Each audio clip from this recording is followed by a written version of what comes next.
Some gifts are not meant to be opened, some secrets are not meant to be kept, and some truths, once buried, refuse to stay silent, clawing their way back to the surface with a quiet, relentless force that reshapes history itself.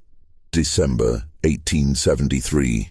The air hung heavy and damp over the Mississippi River Delta, a shroud of mist clinging to the ancient cypress trees and winding bayous. In the wealthy plantation districts, where the scars of war were still fresh, but the illusion of grandeur persisted, a transaction took place. It was a transaction whispered about in hushed tones, a dark echo of a past that many claimed was dead, yet still clung to the land like Spanish moss. Two girls, twins, barely 14 years old, their names and histories meticulously erased, were purchased at a private auction. They were not destined for labor in the fields, nor for domestic service in the grand house. No, their fate was far more sinister, wrapped in red velvet and presented as Christmas morning gifts for the Baron's two dissolute sons. What happened next was not a tale of supernatural intervention, nor a grand rebellion. It was a story woven from quiet observation, desperate courage, and an almost unbelievable act of defiance.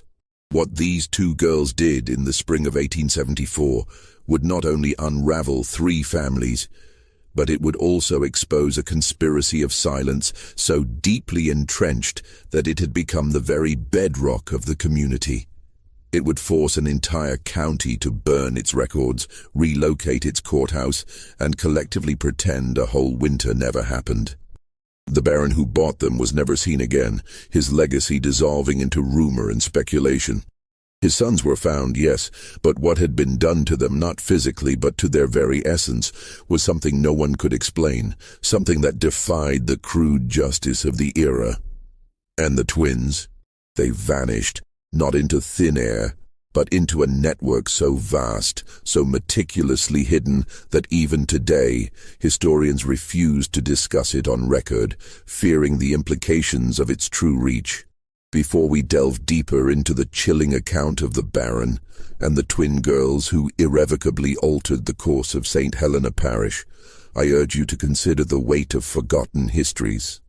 If you are drawn to the darkest corners of American history, the stories they deliberately omit from textbooks, the events they desperately tried to erase, then I ask you to subscribe to Circle of Fire 1 and hit that notification bell, and tell me in the comments below what state are you listening from. Because this story, though rooted in the Louisiana Delta, touches more places, more lives, than you might ever imagine.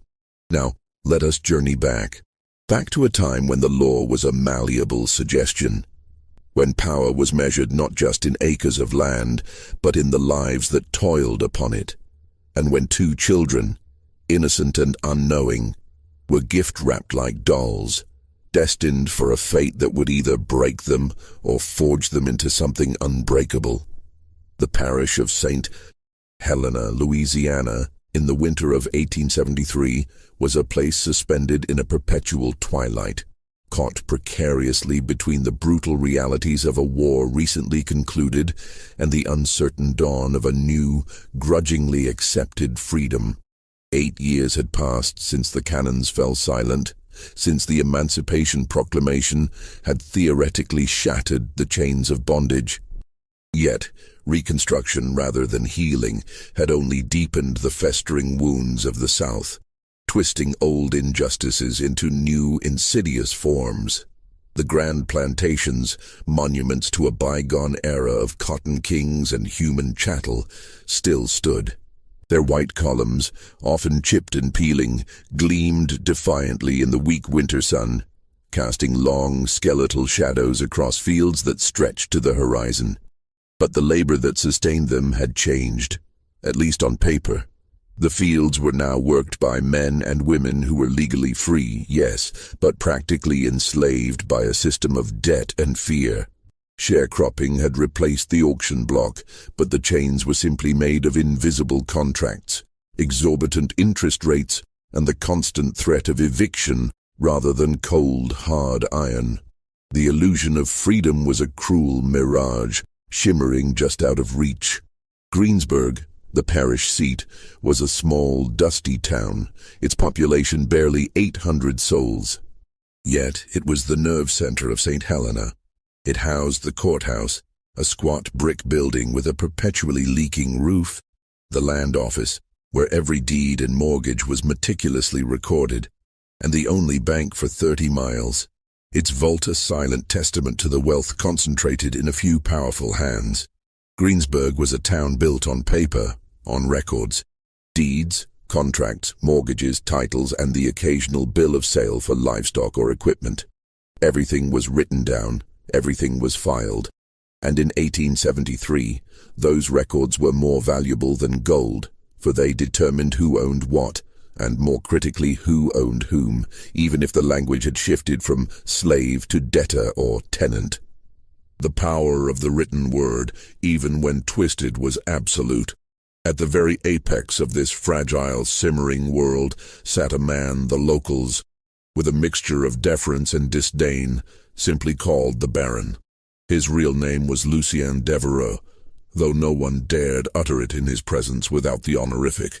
He was not nobility by blood, not by any European standard, but he carried himself with an air of inherited superiority, as if the very land bowed to his will. Tall, with a shock of silver hair that seemed to catch the light even in dim rooms, and a voice like distant thunder rumbling across the delta, Devereux was a force of nature. He owned 4,000 acres of prime delta land, rich and fertile, and controlled the labor of over 200 people. Technically, they were sharecroppers. Technically, they were free. But Devereux held their debts, their contracts, their very livelihoods, and the futures of their children in a thick, leather-bound ledger he kept locked in his study, a ledger more powerful than any law. His word was law, his ledger scripture. He had 2 sons, heirs to his name and his dominion, but not to his cunning or his formidable will. The elder Henri was 22, a man already hollowed out by idleness and an inherited cruelty. He possessed his father's imposing height, but none of his calculated presence. Henri spent his days riding the property line on a magnificent black stallion, a rifle slung across his back, enforcing boundaries no one dared cross. He had cultivated a reputation for meanness, a chilling, quiet malevolence that didn't need to raise its voice to instill terror. Workers who displeased him found their rations mysteriously cut, their cabins searched without warning, their children suddenly reassigned to the farthest, most back-breaking fields. His cruelty was a slow, methodical burn, designed to break spirits rather than bodies. The younger son, Julien, was 19 and if possible even worse. Where Henri was cold and calculating, Julien was volatile, a live wire of unpredictable rage and self-indulgence. He drank too much cheap whiskey, gambled away sums his father quietly covered, and took far too much pleasure in watching things break, be it a glass, a spirit, or a bone. He had been expelled from 2 different schools in New Orleans, returning home each time with mounting debts his father grudgingly paid, and a temper his father, for reasons no one understood, quietly ignored. Julien collected things.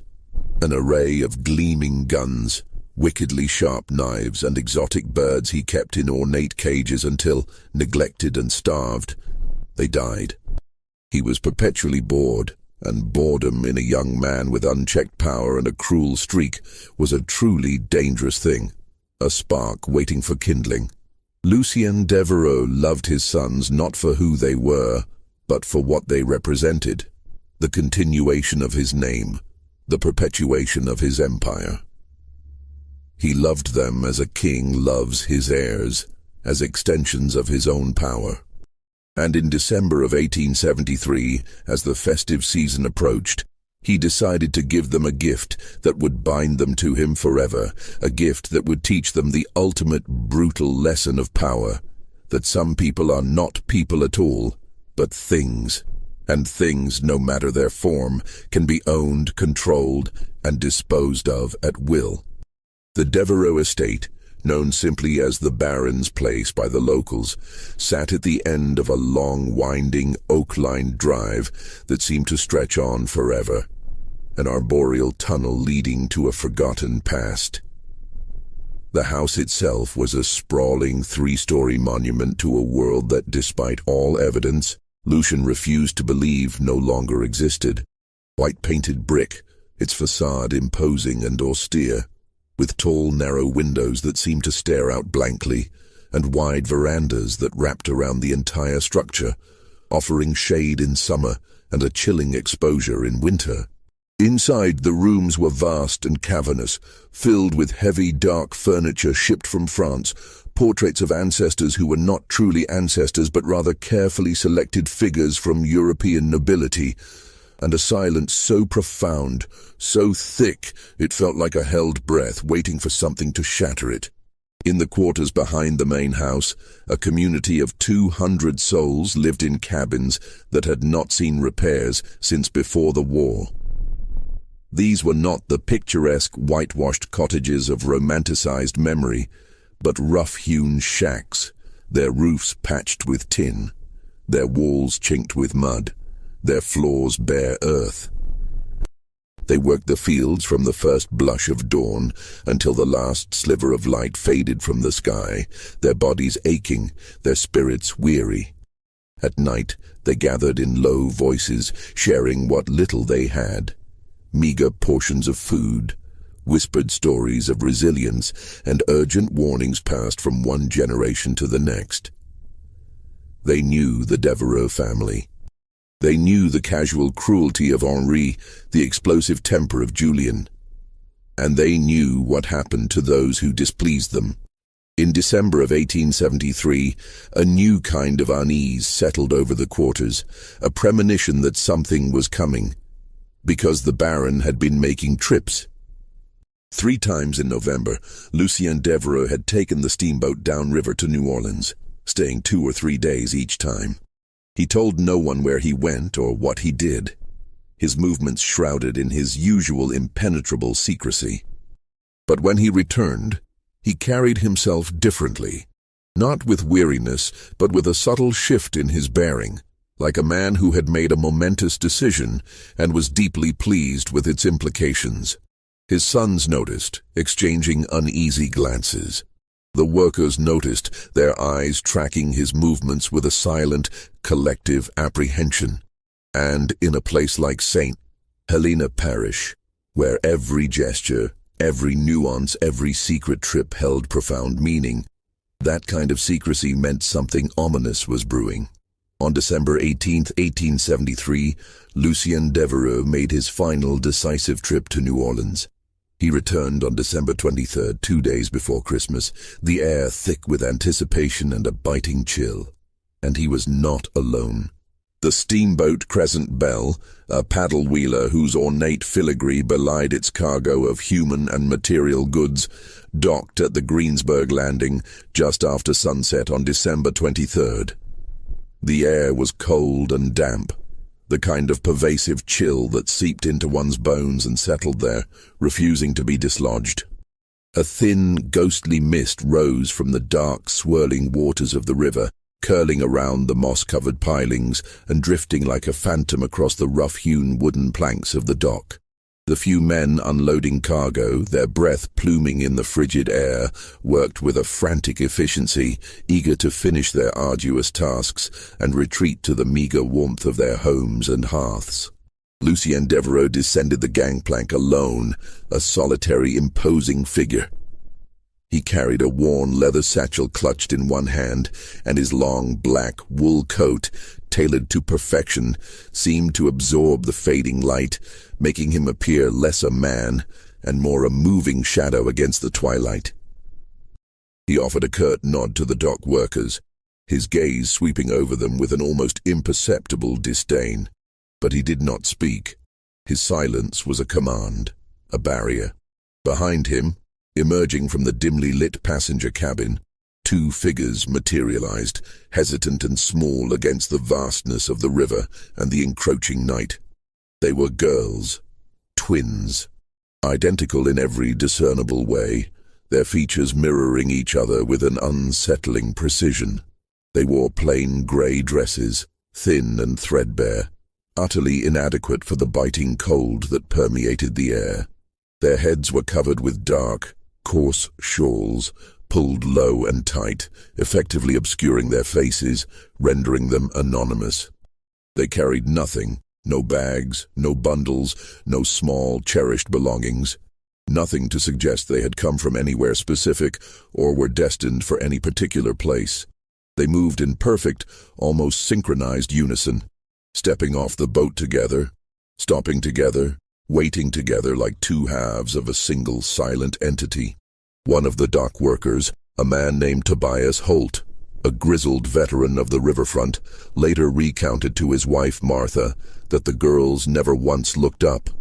Their eyes remained fixed on the ground, their gazes averted, as if the very act of looking might invite further misfortune. And when the Baron, with a dismissive flick of his wrist, gestured for them to follow, they did so without a moment's hesitation, without a single question, like shadows obediently trailing a body. Tobias, a man who had witnessed countless arrivals and departures, felt a prickle of unease. There was something profoundly unsettling about their absolute stillness, their utter lack of protest. Devereaux led them to a covered wagon, its canvas top stained and weathered, which stood waiting at the end of the dock. The driver, a man named Cato, a stoic and taciturn individual who had worked the Devereaux stables for decades, climbed down from the driver's seat. His face, etched with years of sun and toil, betrayed no emotion as he opened the back flap of the wagon. The Baron gestured again, a silent command, and the twins, without a word, climbed inside, disappearing into the dark interior. Cato, his movements practiced and efficient, closed the canvas flap, securing it tightly. With a creak of wheels and a soft thud of hooves on the muddy road, the wagon rolled away, swallowed by the gathering darkness and the swirling river mist. No one asked questions. No one ever did, not when it concerned the Baron. To question was to invite trouble, and trouble in St. Helena Parish often arrived with a swift, brutal finality. But Tobias Holt, who had seen many things in his 43 years, the rise and fall of river fortunes, the quiet desperation of the newly free, the casual cruelty of the powerful, said later that he felt something profound that night, a coldness that had nothing to do with the biting weather, a sense that something profoundly wrong, something deeply unnatural had just arrived in St. Helena Parish, and that it would not leave quietly. It was a premonition, a shiver down his spine that lingered long after the wagon's rumbling faded into the night. The wagon took the river road, a narrow, winding track that followed the serpentine course of the Mississippi back to the Devereaux estate. The journey, nearly an hour long, was arduous. The road was deeply rutted and uneven, a testament to years of neglect and heavy rains, and the wagon's wheels groaned and creaked with every jolt and turn, a mournful lament against the silence of the night. Inside the wagon, shrouded in darkness, the twins sat in perfect silence. Cato, who drove with his back to them, his senses attuned to the road and the horses, later swore that he never heard them speak, not once. Not a whisper, not a sigh, not even the subtle shift of breathing. It was as if they had ceased to exist, becoming mere cargo, silent and inert. When the wagon finally rolled through the imposing wrought-iron gates of the Devereaux estate, it was nearly 8 o'clock. The house, a beacon of light in the surrounding darkness, was illuminated from within, every window glowing with the warm, inviting lamplight that belied the coldness within its walls. Henri and Julien, their figures silhouetted against the bright interior, were waiting on the front veranda, smoking cigars, their faces illuminated by the flickering embers, their eyes fixed on the long, dark drive. When they saw the wagon emerge from the gloom, they straightened, flicked their cigars into the damp dirt, and descended the wide stone steps, their footsteps echoing faintly. Lucien Devereux climbed down from the wagon, a triumphant smile playing on his lips, a rare display of genuine satisfaction. He looked at his sons, his gaze sweeping over them with proprietary pride. "Gentlemen," he said, his voice warm and resonant, filled with a chilling pleasure, "your Christmas gifts have arrived."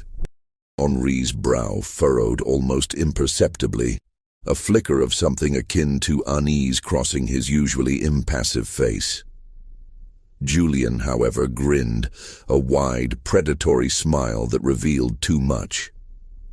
Cato, ever efficient, opened the back of the wagon, and the twins, moving with their characteristic unsettling synchronicity, climbed out. For the first time, bathed in the bright, unforgiving light spilling from the house, the Devereux sons could see them clearly. They were undeniably young, 14, perhaps 15 years old, their bodies still slender, not yet fully formed. Their skin was a warm, light brown, their hair dark and braided tightly against their scalps, meticulously neat. Their faces, now fully visible, were indeed identical. High, delicate cheekbones, full, unsmiling lips, and dark, fathomless eyes that reflected the lamplight like polished obsidian, revealing nothing of the thoughts or emotions that lay beneath. They possessed a striking, almost ethereal beauty, the kind that made men uncomfortable, precisely because they were still children, and beauty in children, especially those in such a vulnerable state, was a dangerous, often tragic thing. Julien, ever the more impulsive and overtly cruel, stepped forward, circling them slowly, his gaze lingering, inspecting them with the detached scrutiny one might apply to a prize horse or a newly acquired hunting dog. Henri remained where he was, his expression unreadable, a mask of cold indifference. "Where did you find them, father?" Julien asked, his voice laced with a possessive curiosity. "New Orleans," Lucien replied, his tone smug. "A private sale. Very private. They have no papers, no family, no history. As far as the world is concerned, they do not exist. They are ghosts, waiting to be given form by our will." Henri's frown deepened, a subtle crease between his brows. "Father, the law," he began, a hint of caution in his voice. Even Henri, with all his cruelty, understood the shifting sands of the post-war legal landscape. "The law," Lucien interrupted, his voice cutting, dismissive, "is what we say it is, Henri, and I say these girls are property. My property, and now by extension yours. A gift, a lesson, a tool." He gestured to the twins, a sweeping, proprietary motion. "They will serve you. They will obey you. They will do whatever you ask, without question, without complaint. Consider them an education in power, gentlemen, because power is not merely what you inherit. It is what you take. It is what you assert. It is what you command." Julien laughed, a sharp, ugly sound that grated on the ears, devoid of genuine mirth. Henri, as was his custom, said nothing, his silence more chilling than his brother's laughter. The twins stood perfectly still, their eyes still fixed on the ground, their hands folded neatly in front of them, a picture of passive obedience. They did not react to Lucien's words, did not flinch, did not even seem to breathe. They simply waited, two silent statues in the harsh lamplight. Lucien Devereux clapped his hands once, a sharp, decisive crack that echoed in the cold night air. "Take them inside," he commanded Cato, his voice now brisk and businesslike. "Put them in the east wing, the small room at the end of the hall, lock the door, and ensure they are fed sparingly." Cato nodded, his face still impassive, and gestured for the twins to follow.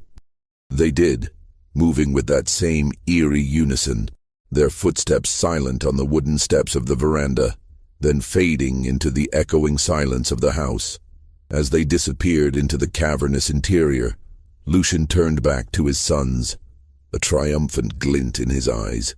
"Merry Christmas, gentlemen," he said, his voice a low purr of satisfaction. "Use them wisely. And remember, they are a testament to our enduring will." And then he went inside, leaving Henri and Julien standing in the biting cold, staring at the door through which the twins had vanished, the implications of their father's gift slowly settling upon them. That night no one in the quarters slept well. The workers, huddled in their unheated cabins, whispered to each other in the dark, passing along what little they knew, what little they had observed. That the Baron had brought something back from New Orleans, something locked away in the East Wing, something that was a gift for his sons.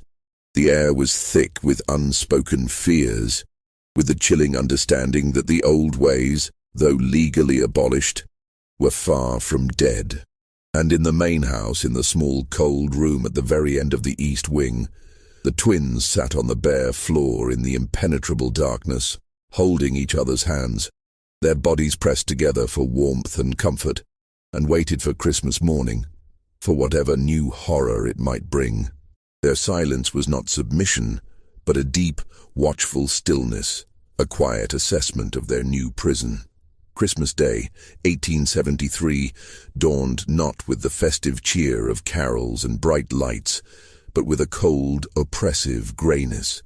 The sky was the color of old iron, heavy and unyielding, pressing down on the delta.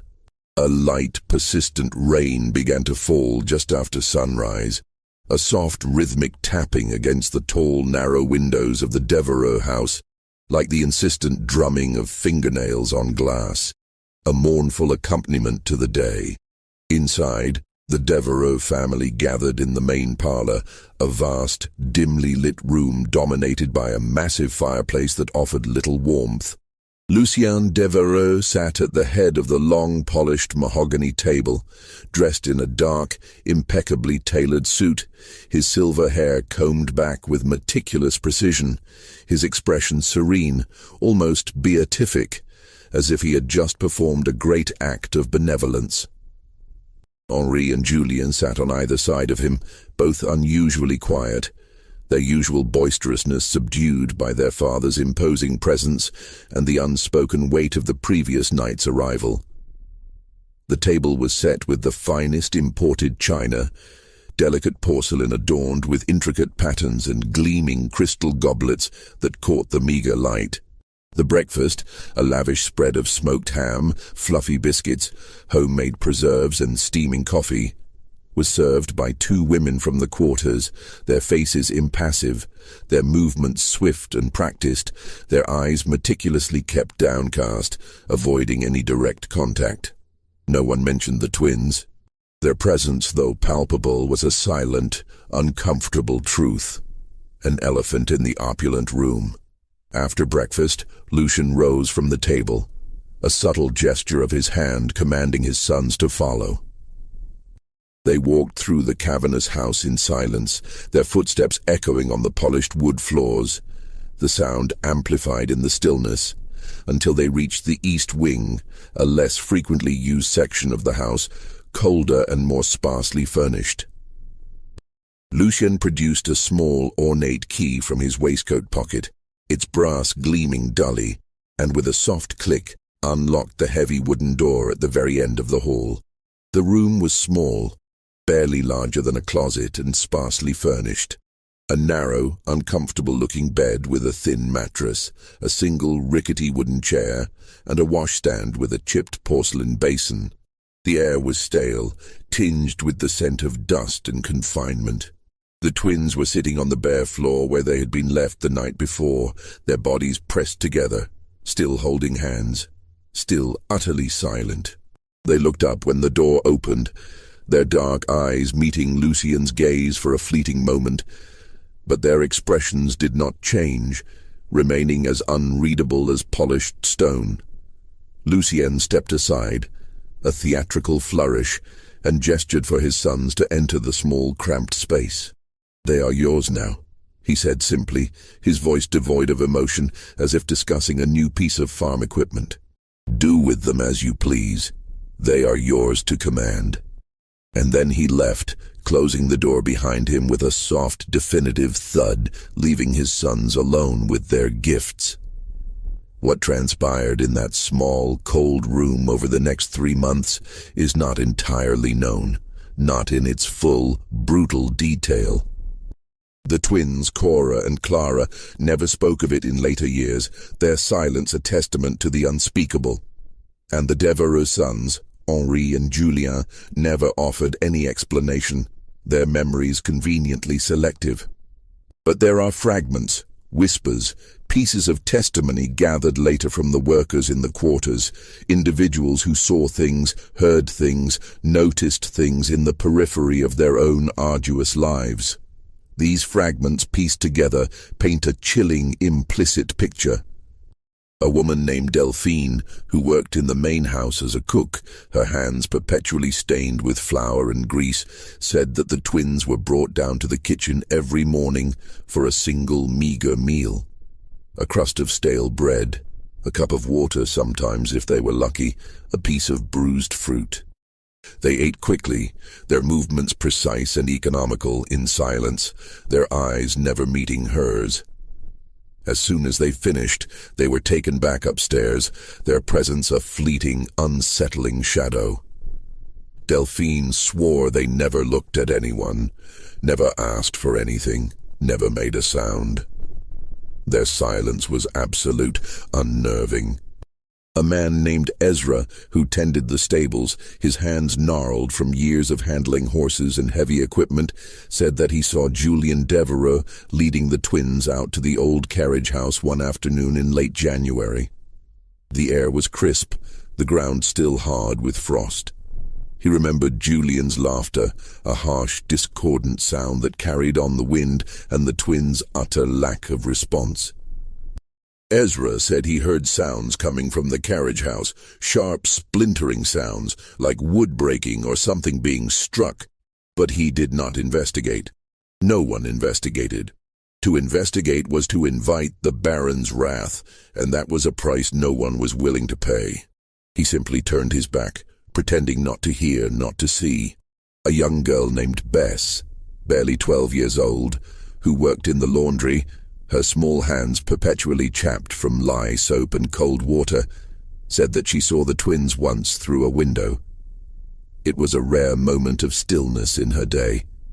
She said they were standing in their small room, facing each other, their hands clasped together and their lips were moving, a silent, rhythmic motion. She said it looked like they were praying, a desperate, unheard supplication, but she could not discern the words. Their faces, even from a distance, seemed etched with an ancient sorrow. And a man named Samuel, who drove the Devereux carriage, a sturdy, reliable man who had served the family for decades, said that in early March he was ordered to take Henri and the twins into Greensburg. The spring air was beginning to soften, carrying the scent of damp earth and budding magnolias. He remembered Henri sitting in the carriage with them, his posture rigid, his gaze fixed straight ahead, while the twins sat perfectly still, their hands folded in their laps, their eyes downcast, as if carved from wood. Samuel said that when they reached the town, Henri took them into the courthouse, the very same courthouse where land deeds and contracts were filed, where the fate of so many was decided on paper, and they were inside for nearly an hour. When they emerged, Henri was smiling, a thin, satisfied curl of his lips, and the twins, as always, were not. Their faces remained blank, unreadable. Samuel, a man of quiet observation, said he asked Henri what they had done in the courthouse, a rare moment of curiosity overcoming his usual discretion. Henri, with a dismissive wave of his hand, told him to mind his own business, his tone sharp and warning. But Samuel noticed something. When the twins climbed back into the carriage, one of them, he could not tell which, for their resemblance was uncanny, was holding a piece of paper. It was folded small, tucked discreetly into the sleeve of her plain grey dress, almost invisible. But he saw it. Just for a fleeting moment, a flash of white against the drab fabric. He never saw it again. The paper, like so many other things in their lives, vanished into the shadows. By mid-March, the workers in the quarters were whispering about the twins. Not because of what they had seen, for they had seen little, but because of what they had not seen. The twins had been at the Devereux estate for 3 long, silent months, and in all that time, no one had heard them speak, not a single word. Not a cry of pain, not a sigh of despair, not even the softest sound of human utterance. Their silence was a profound, unsettling mystery. Some said they were mute, born without the gift of speech. Some said they were broken, their spirits crushed beyond repair. Some, the more superstitious among them, whispered that they were something else entirely, something unnatural, something touched by the spirits of the bayou. And then, on the night of March 19th, 1874, as the first fireflies began to dance in the humid air, everything changed. The long, silent vigil was about to break. The twins, Cora and Clara, had not been idle in their confinement. Their silence was not a sign of submission, but a shield, a carefully constructed facade behind which their minds, sharp and resilient, worked with a quiet, desperate intensity. Their mother, back in Virginia before the fire, had been a seamstress, but she had also possessed a fierce love for learning. She had taught her daughters to read and write, skills considered dangerous for their station, but skills that would ultimately become their salvation. She had taught them to decipher the intricate loops and flourishes of the written word, to unlock the secrets held within pages. In the Devereux house, a place where books were more often decorative than read, they had found a hidden treasure. In the dusty, forgotten corners of the East Wing, in a small, unused library that smelled of mildew and neglect, they discovered old books, volumes of law, forgotten histories, even a few tattered novels. No one thought to lock them away, for who among the help would dare touch such things? And who among the Devereux family would even notice? Late at night, long after the house had fallen silent, after the last lamp had been extinguished, Cora and Clara would slip from their room. They moved like ghosts, their bare feet silent on the cold floorboards. By the faint, flickering light of a stolen candle stub, or sometimes by the pale glow of the moon filtering through a grimy window, they would read. They devoured the words, absorbing them, understanding them. They learned about the law, about contracts, about property and ownership, and most crucially, about the chaotic, often contradictory legal landscape of Reconstruction.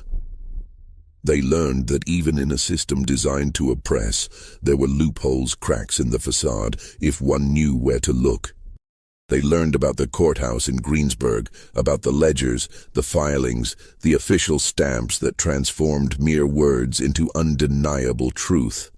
They understood that paper, properly executed, held a power even greater than the baron's wealth or his son's cruelty.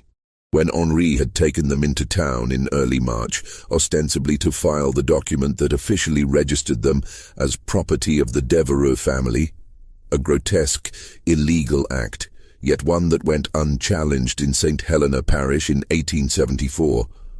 Cora had seized her opportunity.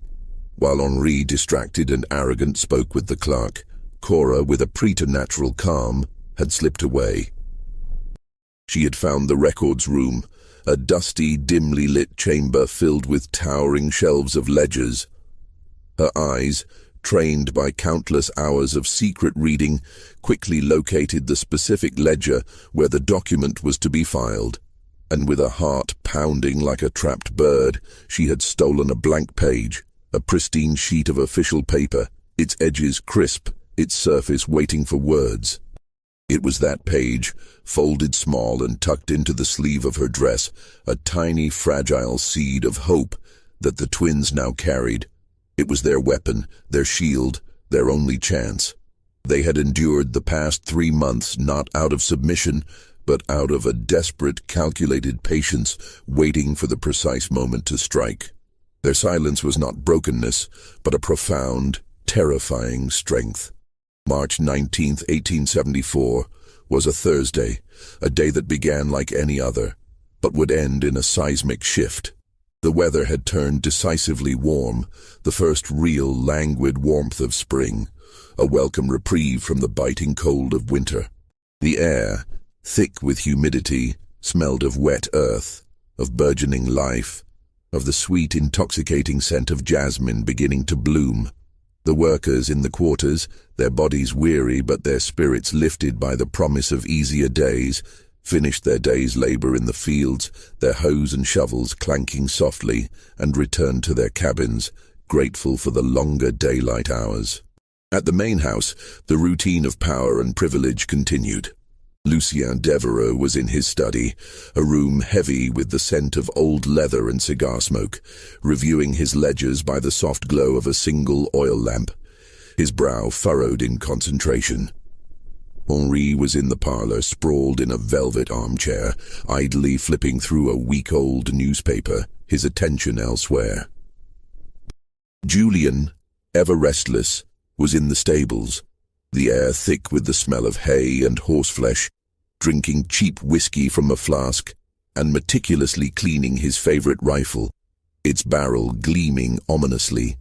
The twins, Cora and Clara, were in their small, cold room, as they had been every night for 3 months, their presence a silent, almost forgotten fixture of the East Wing. At approximately 9 o'clock, as the last vestiges of twilight faded into a moonless, star-dusted night, Delphine, the cook, was walking back to her cabin in the quarters. Her day was done, her feet aching, her mind already anticipating the brief respite of sleep. As she passed the main house, her gaze, habitually scanning for any sign of trouble or unusual activity, drifted towards the East Wing. And then she stopped, her breath catching in her throat, a sudden cold knot forming in her stomach. The East Wing window, the window of the twins' room, was open. This was profoundly unusual. Delphine remembered distinctly that the window had been nailed shut back in January, after Julien, in a fit of pique, had complained that the twins were staring out of it too much, their silent gazes unsettling him. Delphine herself had seen the nails, long and thick, driven deep into the wooden frame, securing it with an almost brutal finality. But now the window was undeniably open, a dark, rectangular void against the dimly lit wall, and the thin, grimy curtain was fluttering gently in the soft night breeze, a silent signal. Delphine stood frozen in the darkness, her heart beginning to pound a slow, heavy rhythm against her ribs, watching, waiting. And then she saw movement. A shadow, impossibly quick and low, passed across the open window, and then another, a mirror image. The twins were climbing out. Delphine's first instinctive reaction was to cry out, to raise the alarm, to fulfill her unspoken duty to the Baron. But something stopped her, a powerful, almost primal force. Maybe it was the way the twins moved, silent, deliberate, purposeful, like creatures of the night. Maybe it was the memory of the sharp, splintering sounds she had heard coming from the carriage house weeks ago, sounds she had tried to forget. Maybe it was the simple, profound human understanding that some people, no matter their station, deserve to run, deserve a chance at escape.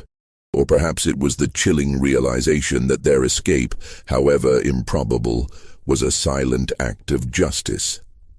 She said nothing. She simply turned, her movements slow and deliberate, and walked back to her cabin, her gaze fixed straight ahead, her ears straining for any sound from the house. She did not look back, not once, fearing that to do so might break the fragile spell, might betray the silent pact she had just made with her conscience. The twins dropped from the window onto the soft, damp ground below, landing with a practiced grace that spoke of careful preparation. They rolled, absorbing the impact, and came up running, their bare feet silent on the dew-kissed grass. They did not head for the main road, nor for the river, which offered a perilous escape. Instead, they ran toward the quarters, a cluster of dark, silent cabins nestled at the edge of the Devereux property.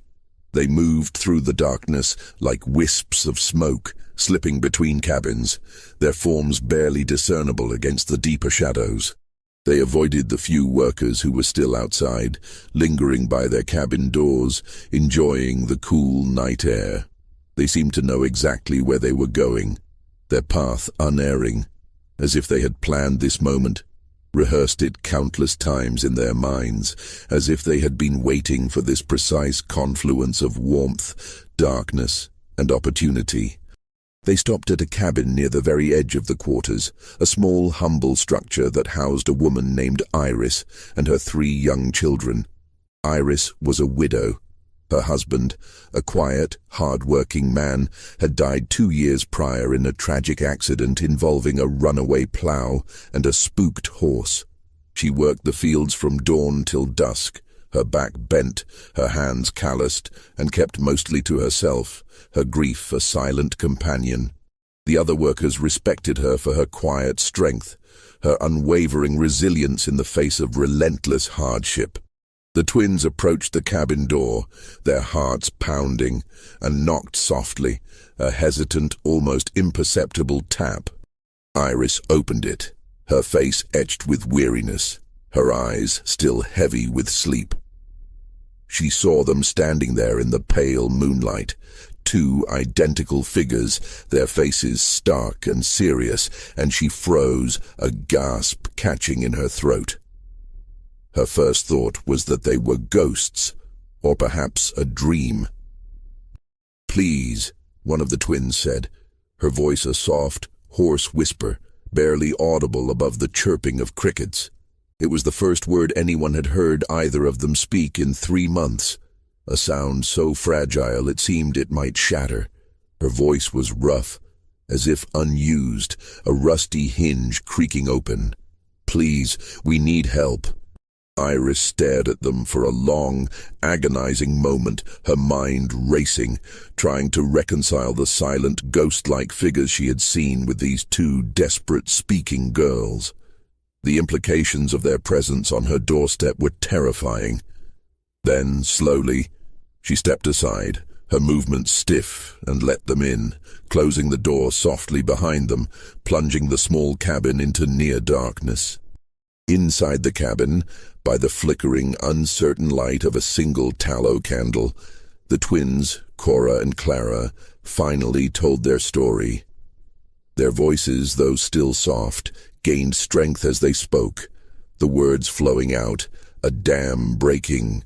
They were not from Louisiana. They were from Virginia, from a small, unassuming town near Richmond, nestled amidst rolling hills and tobacco fields.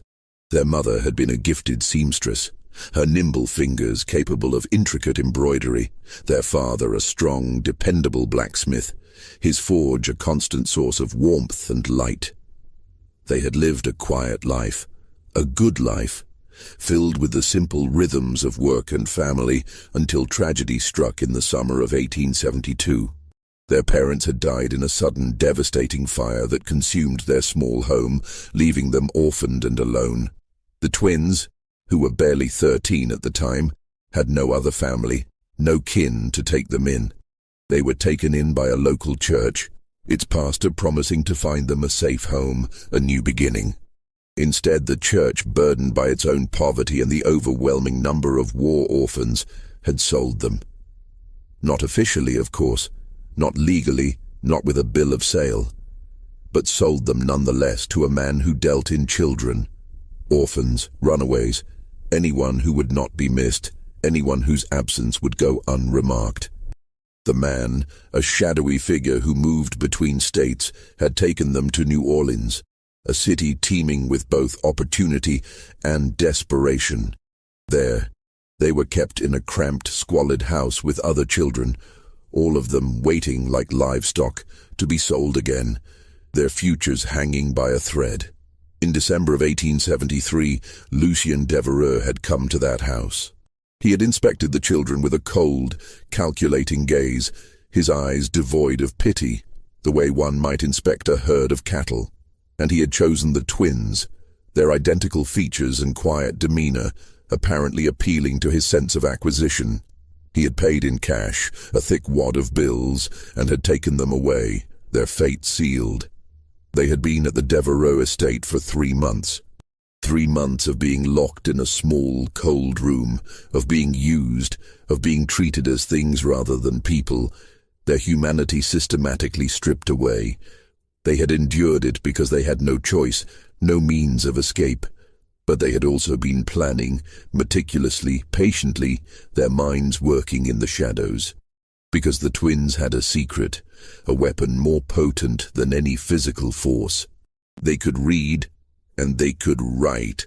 Their mother had taught them back in Virginia, before the fire, instilling in them a love for knowledge that transcended their circumstances.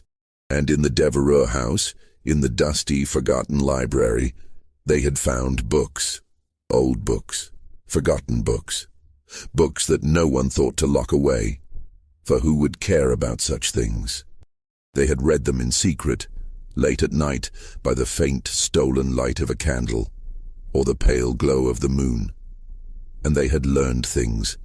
They had learned about the law, about the intricate dance of contracts and property, about the loopholes that existed in the chaotic aftermath of Reconstruction. They understood that while the spirit of the law might be ignored, the letter of the law, if properly invoked, still held sway. And they had learned about the courthouse in Greensburg, about the power of official documents, of signatures and stamps. When Henri had taken them into town in early March, ostensibly to file the document that would legally bind them to the Devereux family, Cora had acted, while Henri, engrossed in his own self-importance, spoke with the clerk. Cora, with a heart hammering against her ribs, had slipped away.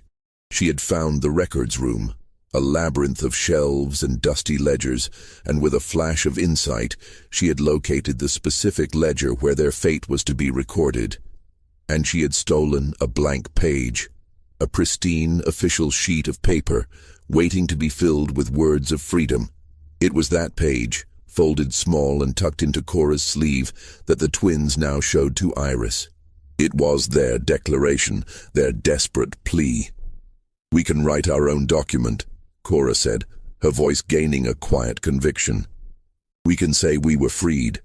We can say we have the right to leave. But we need a witness, someone who will sign it, someone who will say it is true, someone who will stand with us." Iris looked at the blank paper, then at the twins, their faces earnest and determined in the candlelight, then back at the paper. The weight of their request settled upon her, heavy and terrifying. "If I sign this," she said slowly, her voice barely a whisper, "and they find out, they will kill me. They will kill my children." The fear was raw, palpable. "If you do not sign it," the other twin, Clara, said quietly, her voice steady, "they will kill us, and they will continue to do what they do. Nothing will change." Iris was silent for a long, agonizing time. Outside, the night was still and warm, the air thick with the scent of damp earth. Somewhere in the distance a dog barked, a lonely sound in the vast darkness. The candle flickered, casting dancing shadows on the cabin walls, making the twins' faces seem both ethereal and resolute. She thought of her own children, sleeping soundly in the next room, and the precariousness of their existence. She thought of the injustices she had witnessed, the quiet suffering of her community. And she thought of the courage these 2 young girls, barely more than children themselves, possessed. Finally, with a deep, shuddering breath, Iris reached for the pen, its nib scratching faintly against the rough paper of the table. Her hand trembled, but her resolve, once found, was firm. Iris signed the document in the early hours of March 20th, just before the first faint blush of dawn touched the eastern sky. Her hand shook visibly as she wrote her name, the simple, elegant script a testament to her own quiet education. But her signature, once completed, was clear and legible, a defiant mark against the Baron's power. The twins, their faces alight with a fragile hope, thanked her with a profound, silent gratitude. They folded the precious paper carefully, meticulously, and tucked it back into Cora's sleeve. A secret weapon hidden in plain sight. "What will you do now?" Iris asked, her voice still laced with a tremor of fear, but also with a burgeoning sense of awe. "We will leave," Clara said, her voice now imbued with a quiet certainty. "Tonight, before they notice we are gone, before the sun fully rises and illuminates our absence. And if they catch you?" Iris pressed, her gaze searching their faces. The thought of the Baron's retribution was a cold dread in her stomach. The twins looked at each other, a silent communication passing between them, a shared understanding forged in hardship. And for the first time, Iris saw something in their dark eyes that was not fear, not despair, but something colder, something harder, something utterly unyielding. It was a glint of steel, a spark of defiance. "They will not catch us," Cora said, her voice flat, resolute. But they did not leave that night, because before they could, before the first rays of the sun could fully pierce the darkness, something happened that changed everything, accelerating their carefully laid plans into a desperate, immediate gamble.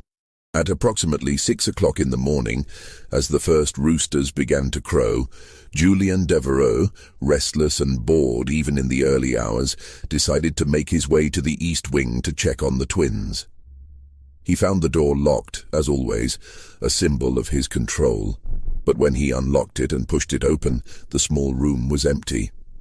The narrow bed was undisturbed, the single chair vacant. The window, which he himself had ordered nailed shut, was open, the thin, grimy curtain fluttering gently in the nascent morning breeze, a silent, mocking banner of escape. Julian's face, usually flushed with drink or anger, went stark white. A cold, primal fear, unfamiliar and unwelcome, gripped him. He ran downstairs, his heavy boots pounding on the polished wood, shouting for his father, for his brother, for anyone who could hear him, his voice raw with a mixture of rage and disbelief. Within minutes, the entire Devereux estate was plunged into chaos. The quiet morning, usually reserved for the slow, deliberate preparations for the day's work, was shattered by shouts and frantic activity. Lucien Devereux, roused from his sleep, his face a mask of fury, ordered an immediate, comprehensive search. Every cabin in the quarters was to be inspected, every nook and cranny turned inside out. Every worker was to be questioned, their answers scrutinized for any hint of complicity. The twins were to be found, and they were to be brought back, no matter the cost, no matter what it took. His authority, his very image of control, had been challenged, and that was an unforgivable offense. Henri, ever the dutiful if cruel son, took a group of armed men and began systematically searching the vast fields. His eyes narrowed, his rifle held ready. Julien, his face still pale with shock and rage, took another group and scoured the dense woods along the river, his movements erratic, his temper simmering. Lucien himself, his silver hair disheveled, his eyes blazing, went directly to the quarters, moving from cabin to cabin. His presence a terrifying storm, demanding answers, his voice booming with barely contained wrath. The workers, roused from their sleep, stood silently, their faces impassive, their eyes carefully blank. They had seen nothing, heard nothing, knew nothing. Their collective ignorance was a shield, a silent act of resistance. Lucien's face grew darker with each denial, each blank stare, but he did not press them. Not yet. He knew the futility of brute force against a wall of silence, but his patience was wearing thin. By midday, the search had expanded beyond the Devereux property, radiating outwards like ripples in a pond. Riders were dispatched to neighboring plantations, to the small town of Greensburg, to the bustling river docks. A detailed description of the twins was circulated. Identical girls, 14 or 15 years old, light brown skin, dark hair braided tightly, wearing plain grey dresses.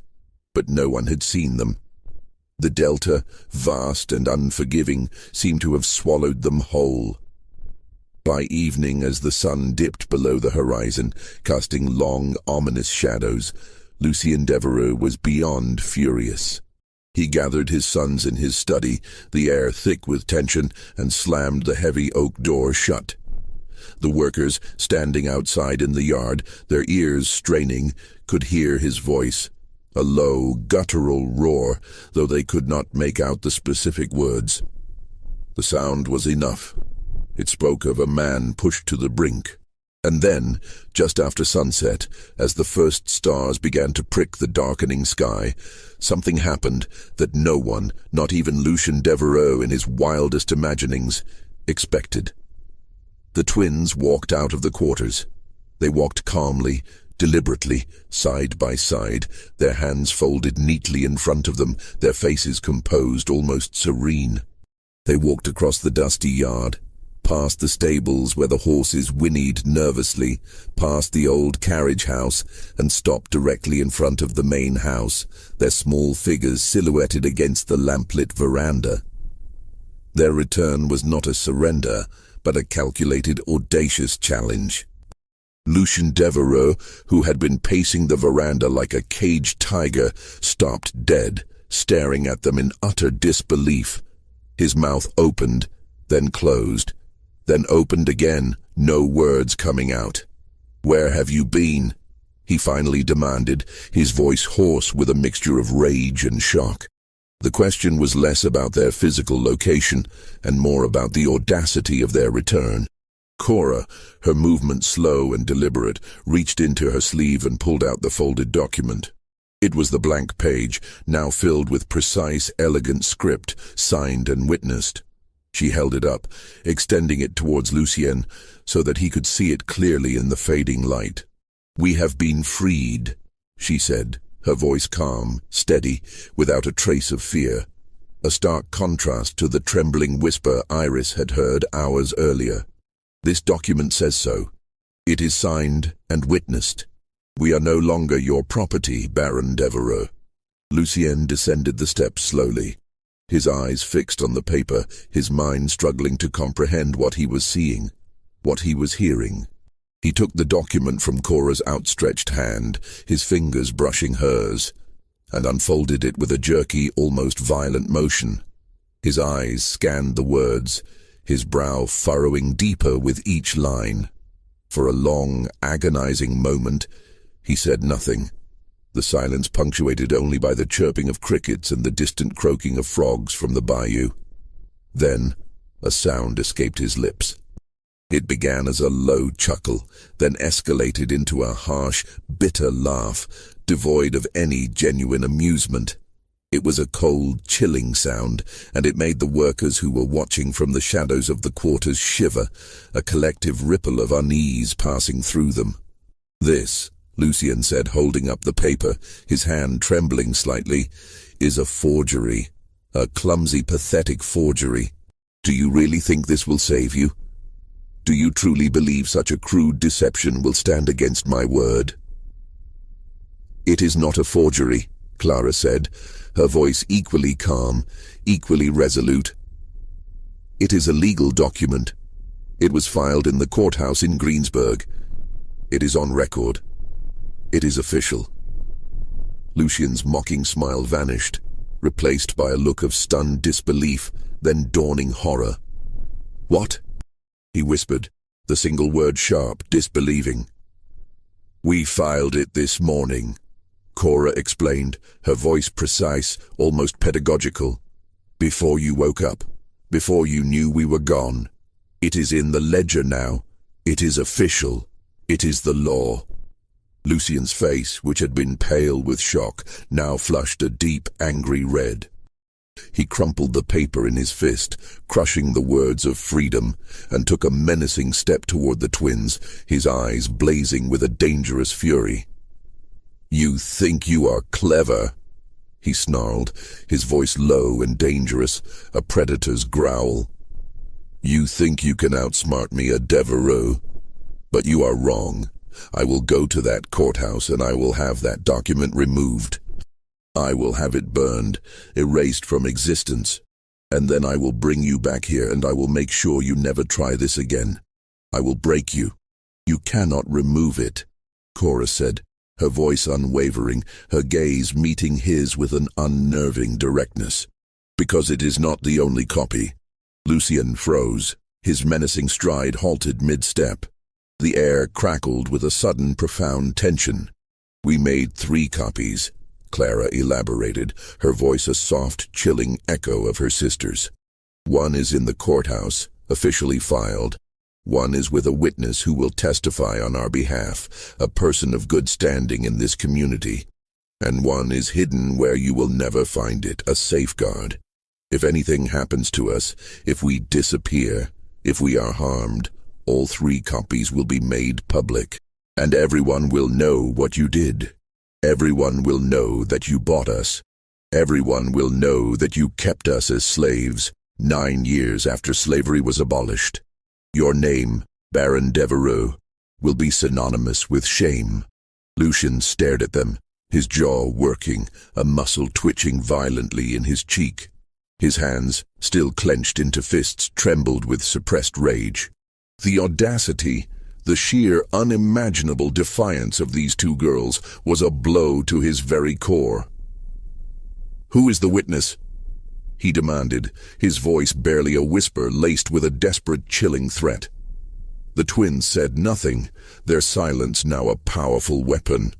"Who is the witness?" Lucien roared, his voice echoing across the silent yard, shattering the fragile peace of the evening. And then, from the shadows of the quarters, a voice spoke. It was a woman's voice, trembling slightly but clear and resolute, cutting through the tension like a knife. "I am." Iris stepped forward, out of the deep shadows cast by the cabins, into the pale lamplight spilling from the main house. Her figure was small, but her presence in that moment was immense. She was trembling, yes, but her gaze, fixed on Lucien Devereaux, was steady, unwavering. "I signed the document," she said, her voice gaining strength with each word. "I am the witness, and I will testify to its truth." Lucien turned to her, his eyes blazing with a renewed, terrifying fury. For a moment the workers watching from the quarters thought he might strike her, might unleash his full, unbridled wrath upon this brave, defiant woman. But he did not. Instead, a slow, chilling smile spread across his face, that same cold, bitter smile that had sent shivers down Tobias Holt's spine. "Then you will hang with them," he said, his voice a low, venomous promise. "All of you. You will all pay for this insolence." What happened next is a matter of public record, though the records themselves, as is often the case in such volatile times, are incomplete, fragmented, and deliberately obscured. The official narratives often omit the inconvenient truths, the uncomfortable details that challenge the established order. On the crisp, cool morning of March 21st, 1874, the air still carrying the scent of damp earth and the faint promise of spring, Lucien Devereaux rode into Greensburg. He was not alone. His sons, Henri and Julien, rode beside him, their faces grim, their expressions a mixture of anger and apprehension. Behind them, 3 armed men, hardened overseers from the Devereaux estate, rode with rifles slung across their saddles, their presence a clear, unspoken threat. The small cavalcade moved with a grim determination, kicking up dust on the main street, drawing the wary glances of the few townspeople already stirring. Lucien went directly to the courthouse, its brick facade looking particularly imposing in the morning light. He strode inside, his heavy boots echoing on the wooden floor, his presence filling the quiet space with an almost palpable menace. He demanded to see the ledger where property documents were filed, his voice booming, echoing off the high ceilings. The clerk, a nervous young man named Thomas Whitley, barely out of his teens, his spectacles perched precariously on his nose, emerged from a back office. His hands trembled slightly as he retrieved the massive leather-bound ledger from its shelf, its pages thick with the history of land and ownership in St. Helena Parish. He placed it on the counter, its weight thudding softly, and opened it to the most recent entries, his eyes darting nervously between the Baron and the open page. There, dated March 20th, 1874, in clear, precise script, was a document. It stated unequivocally that two girls, Cora and Clara, formerly held by Lucien Devereux, had been legally freed and were no longer subject to any claim of ownership, their freedom now enshrined in the very records that had once sought to bind them. The document was signed by Iris, listed prominently as a witness, her signature clear and resolute. And, crucially, it was countersigned by a justice of the peace named Albert Finch, his official stamp lending it undeniable legal weight. Lucien's eyes, narrowed to slits, devoured the words. His face, already flushed with anger, deepened to a dangerous purple. He slammed his fist on the counter, making Whitley jump. He demanded to see Finch, his voice a low growl. The clerk, stammering, explained that Finch had left town that very morning, heading north to Baton Rouge on urgent family business, and would not return for several days. A convenient or perhaps prescient absence. Lucien then demanded that the document be immediately removed, torn from the ledger, erased from existence. Whitley, his face pale, shook his head. He explained, his voice barely a whisper, that he did not have the authority to remove a legally filed document without a court order, a judge's explicit command. The ledger, once an entry was made, was sacrosanct. Lucien, his patience utterly exhausted, slammed his fist on the desk again, the sound echoing through the quiet courthouse. He told the terrified clerk that he would have the document removed, one way or another, with or without his cooperation. His eyes, burning with a cold fury, promised dire consequences. And then he left, his heavy footsteps thudding ominously, his sons and armed men following in his wake. But he did not go back to the estate.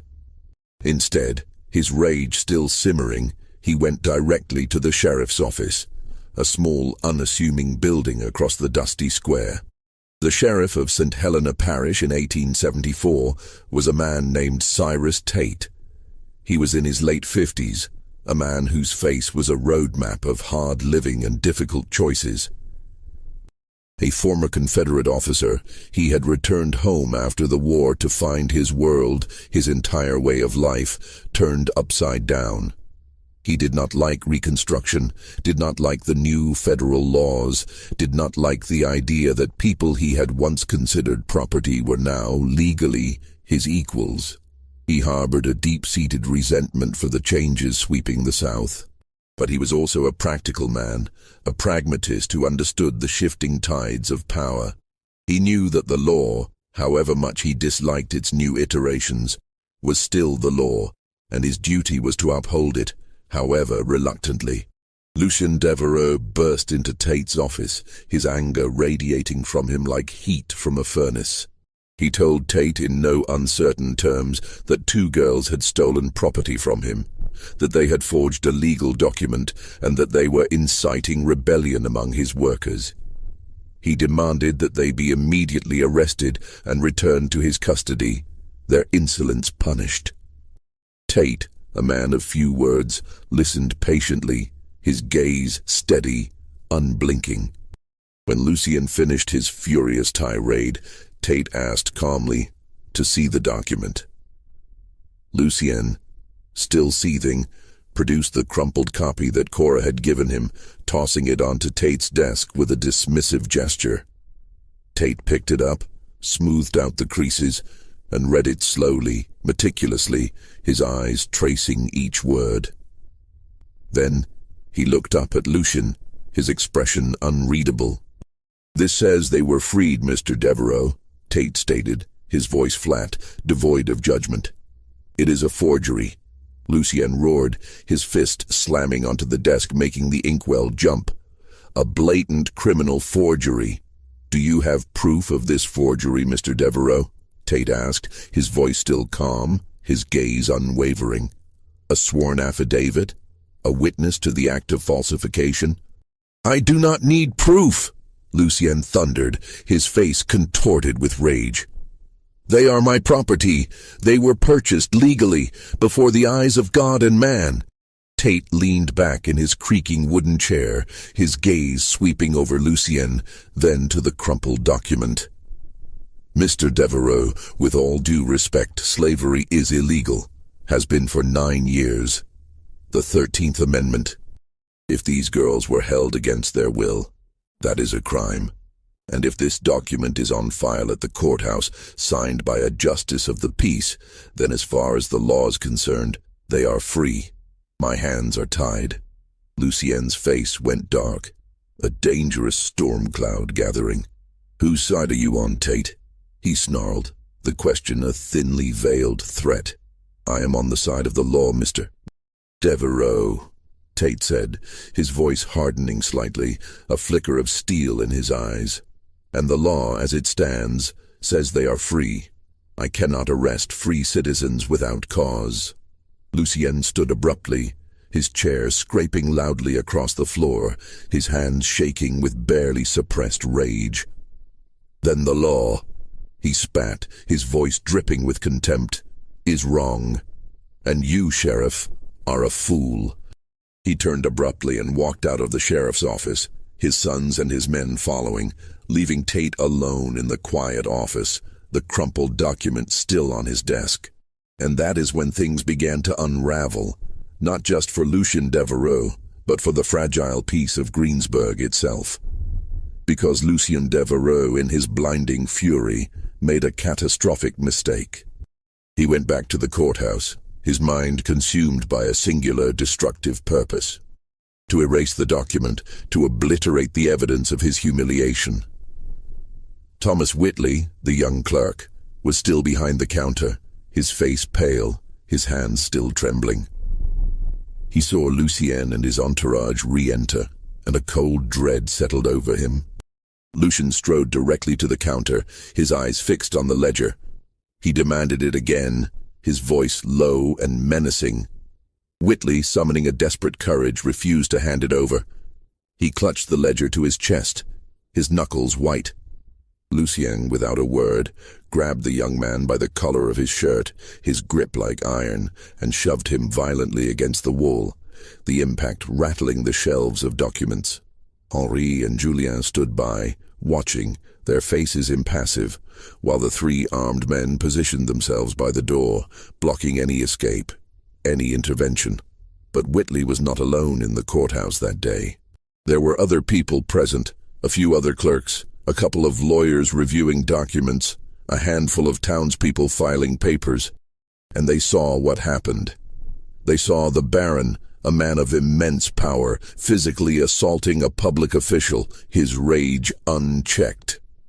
One of them, a respected local lawyer named Marcus Hale, a man known for his quiet integrity and sharp legal mind, stepped forward.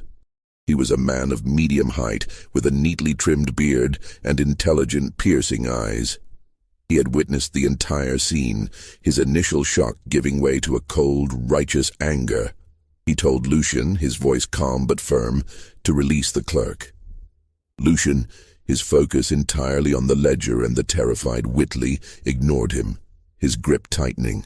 Hale raised his voice, making it carry through the suddenly silent courthouse. "Mr. Devereaux, you are assaulting a public official. This is a grave offense. If you do not release him immediately, I will have you arrested." Lucien turned slowly, his eyes blazing with a wild, dangerous light, finally acknowledging Hale's presence. "You will do nothing, lawyer," he snarled, his voice dripping with contempt.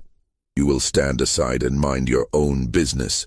"I will do what the law requires, Mr. Devereaux," Hale retorted, his voice unwavering, his gaze meeting Lucien's with equal intensity. "And the law requires that I report this assault."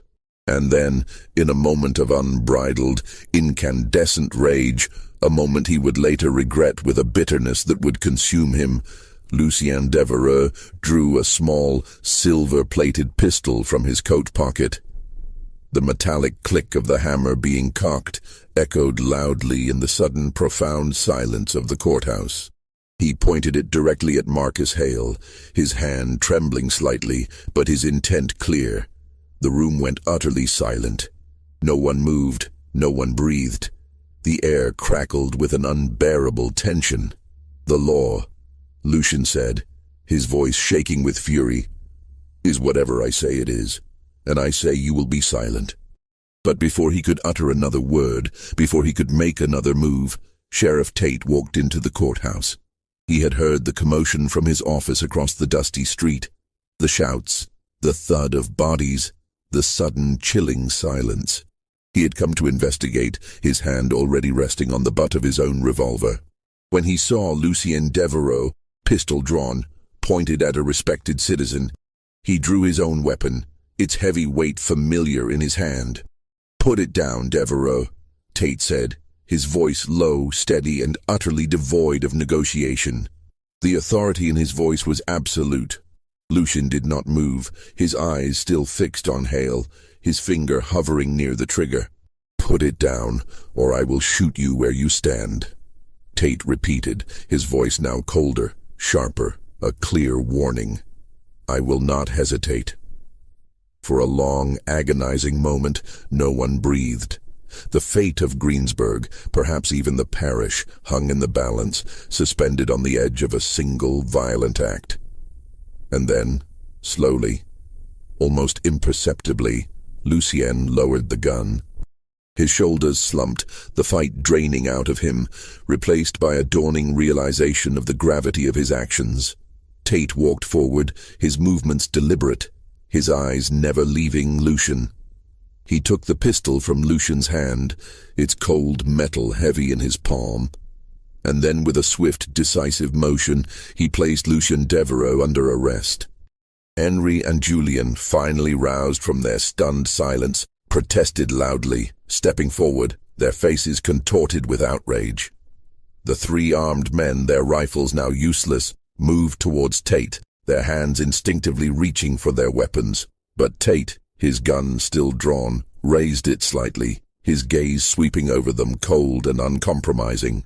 He told them, his voice hard, that if they took one more step, if they made one more move, he would shoot them all. They stopped, their bravado evaporating in the face of Tate's unwavering resolve. Lucien Devereaux, the Baron, the man who believed himself above all law, was taken to the parish jail, a small dank building behind the courthouse. He was held overnight, his fury slowly congealing into a bitter, impotent rage. The next morning, he was brought before Judge Horace Bellamy, a stern, unyielding man who had little patience for the arrogance of the planter class. Lucien was charged with assault, attempted theft of public records, and threatening a public official. The judge, his face impassive, was not sympathetic. He set bail at $5,000, an enormous sum for the time, designed to keep a man incarcerated, and ordered Lucien to remain in custody until it was paid. But the damage, the irreparable damage to Lucien Devereaux's reputation and authority, was already done. Because the story of what had happened in the courthouse spread like wildfire. By the end of the day, everyone in Greensburg knew. They knew that Lucien Devereaux, the all-powerful Baron, had tried to steal a legal document, that he had assaulted a clerk, that he had drawn a gun on a respected lawyer, and that he had been arrested by Sheriff Tate. And everyone knew why. Because two girls, two former slaves, two children, had outsmarted him. They had used his own system, his own laws against him, and in doing so, They had shattered his illusion of invincibility. The whispers in the quarters, the silent defiance, had finally found its voice, and it had brought down a titan. Lucien Devereaux was eventually released from jail 3 days later, after his lawyers, working frantically, managed to arrange for the exorbitant bail to be posted. The sum, a significant portion of his liquid assets, was a bitter pill to swallow, a tangible cost of his humiliation. But by then, the story had spread far beyond the dusty confines of Greensburg. Newspapers in Baton Rouge and New Orleans, eager for sensational headlines, picked it up, embellishing the details, painting Lucien as a caricature of the Old South's dying arrogance. Within a week, the tale of the Baron and the defiant twins was being discussed in parlors and saloons across Louisiana, a scandal that captivated and divided.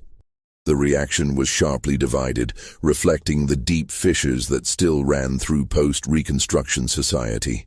Some people, mostly those who had staunchly supported the Confederacy, who resented the federal government's intervention and who clung desperately to the old social order, saw Lucien as a victim of an unjust system. They argued that the twins had no right to file a legal document, that the whole affair was a farce orchestrated by carpetbaggers and radical Republicans, and that Lucien had been entirely within his rights to try to reclaim what was, in their eyes, rightfully his property. They saw his actions as a desperate defense of tradition, a last stand against an encroaching, unwelcome modernity. But others, including many who harbored no particular love for Reconstruction, but understood that the law, however imperfect, was now the reigning authority, saw Lucien as a criminal, plain and simple. He had held 2 girls as slaves, 9 years after slavery had been abolished, a blatant violation of federal law. He had assaulted a public official. He had threatened violence in a courthouse, a sacred space of justice, and he had been caught, his hubris exposed for all to see. His actions were not a defense of tradition, but an act of lawlessness, a dangerous challenge to the fragile new order. The legal case against Lucien Devereaux dragged on for months, a protracted, bitter battle fought in the stifling heat of the Louisiana summer. Lucien's formidable team of lawyers argued vehemently that the document filed by the twins was invalid, that it had been obtained through fraud and coercion, and that the girls should be returned to his custody, their freedom revoked. They painted the twins as cunning manipulators, tools of outside agitators. But the twins, Cora and Clara, had something Lucien Devereaux did not: the undeniable, unvarnished truth, and they had the courage to speak it. They testified in court, their voices still soft, but clear and unwavering, their composure remarkable for their age. They recounted with chilling precision how they had been taken from their home in Virginia, sold in the shadowy markets of New Orleans, and then kept as slaves by Lucien Devereaux, their lives reduced to chattel. They described the conditions in which they had been held, the small, cold room, the meager food, the constant surveillance. They spoke of the subtle cruelties, the dehumanization, the way they had been treated as property rather than people, their very humanity denied. Their testimony, delivered with quiet dignity, cut through the legal jargon and the lawyer's bluster, reaching the hearts of many in the courtroom. Iris testified as well, her presence a powerful symbol of community solidarity. She confirmed that she had witnessed the document, that she had heard the twins' story, and that she believed them implicitly. Her quiet strength, her willingness to risk everything, lent immense credibility to their claims. And Marcus Hale, the lawyer who had confronted Lucien in the courthouse, took on the twins' case pro bono, driven by a deep sense of justice.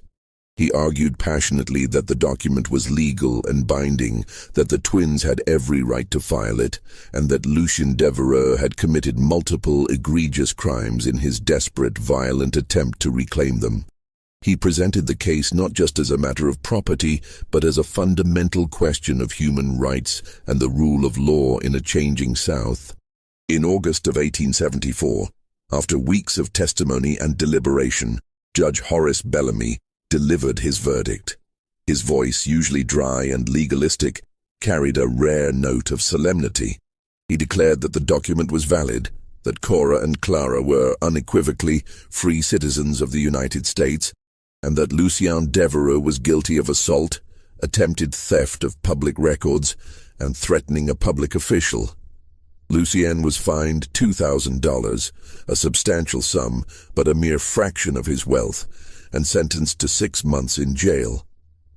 The sentence was meant to be a deterrent, a public declaration that even the most powerful were not above the law. But Lucien Devereux never served the sentence.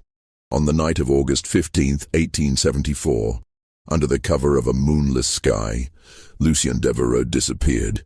He left his sprawling estate, left his sons, left everything he had built and coveted, and was never seen again. The circumstances of his vanishing were shrouded in mystery, fueling endless speculation.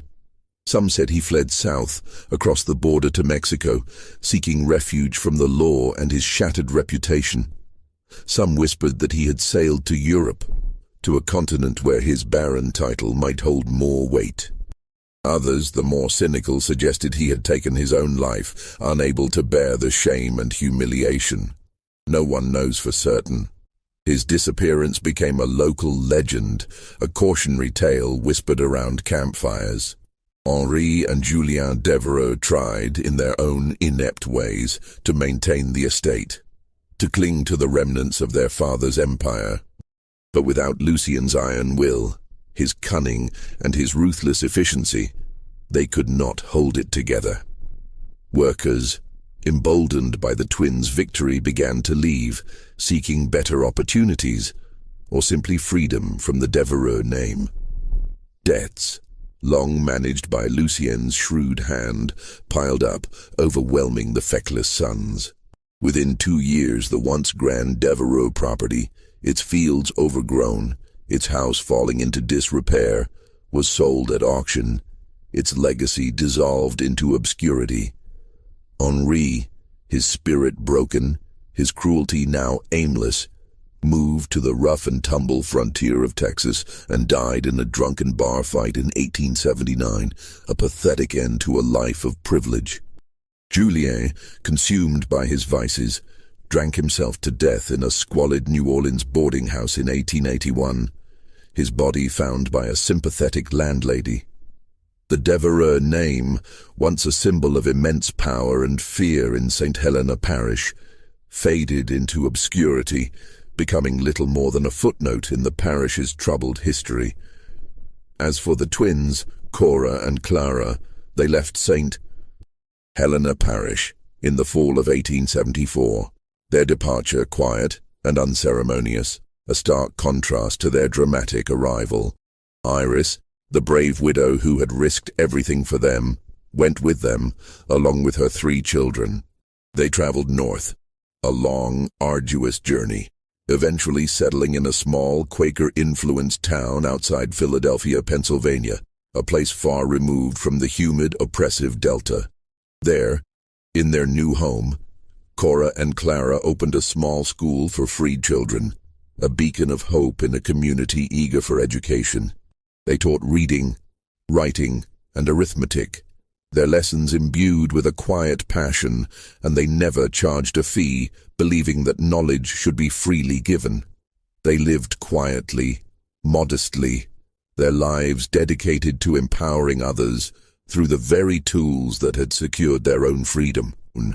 They never spoke publicly about what had happened to them in Louisiana, the trauma too deep, the memories too painful to share with strangers.